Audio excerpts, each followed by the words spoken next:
అమ్మా 5 కొబ్బరికాయలు ఇచ్చండి వీళ్ళకి పట్టుకొని కూర్చోండి.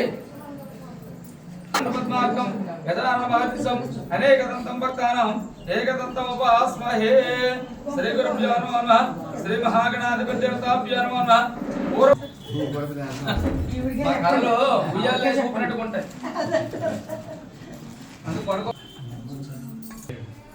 పూర్వమట కర్ణభక్షకులుగా తిరుగుచుండడి, జపంపు చేయుచుండడి మహాదేవతల కలరట. మహాదేవతల కలరట మహాముని.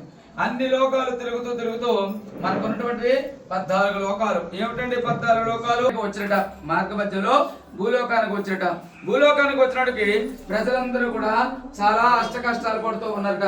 చాలా అయితే నారద మహాముని చూశారట, అయ్యయ్యో ఏమిటి అన్ని లోకాలు సుభిక్షంగా ఉన్నాయి, అన్ని లోకాలు సంతోషంగా ఉన్నాయి, కానీ భూలోకం ఎందుకు కష్టాలు పాలైపోయారు? ఈ కష్టాలు తీరడం విష్ణు నారదుడు ఏం చేసినట్టు వైకుంఠంలో విష్ణుమూర్తి